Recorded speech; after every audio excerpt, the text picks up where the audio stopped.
Bonjour, aujourd'hui c'est le 29 mars, bienvenue à notre méditation. Je voudrais lire dans Apocalypse chapitre 7 et verset 10. Et il criait d'une voix forte en disant, le salut est à notre Dieu qui est assis sur le trône, le salut est à l'agneau. Nous sommes en train de méditer depuis la semaine dernière sur l'importance du salut et aujourd'hui je continue de lire dans Romains chapitre 10 et le verset 11 au verset 13. Quiconque croit en lui ne sera point confus.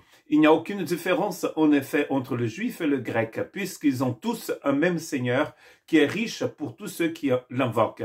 Car quiconque invoque le nom du Seigneur sera sauvé. Quiconque invoque le nom du Seigneur sera sauvé et il n'y a pas de différence entre juifs et grecs. Les grecs ici, c'est les Romains, c'est les Grecs, c'est tout le monde, tous les autres peuples qui n'étaient pas juifs. L'église de Rome était une église cosmopolite, comme on peut imaginer.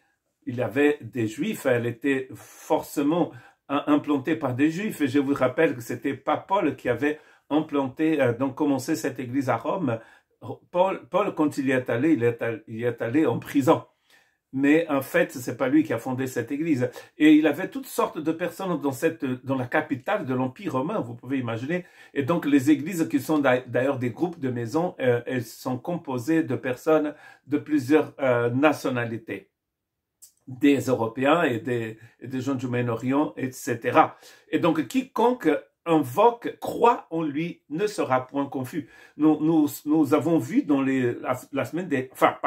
hier, que, en fait, il faut confesser, il faut croire dans son cœur et confesser, et croire que Jésus a été ressuscité d'entre les morts.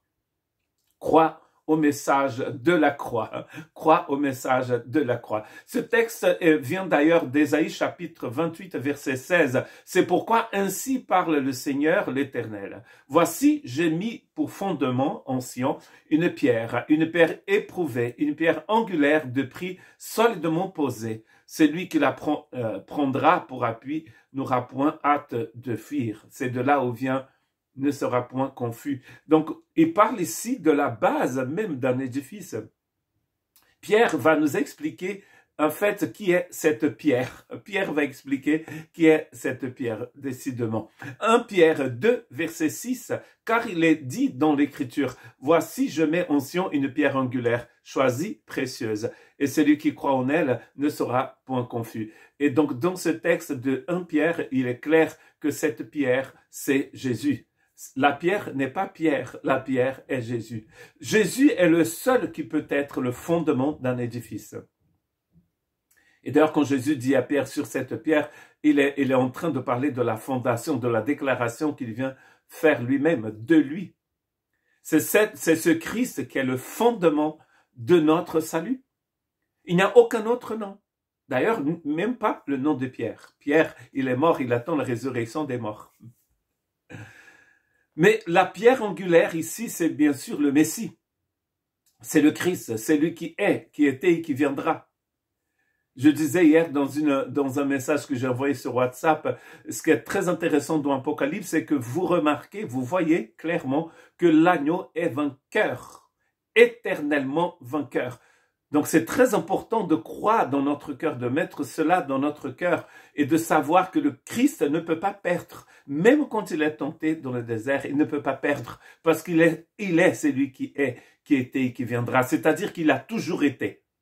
Il existe depuis toujours et il est toujours victorieux. Le fait de se faire homme et de mourir sur la croix ne veut pas dire qu'il est affaibli.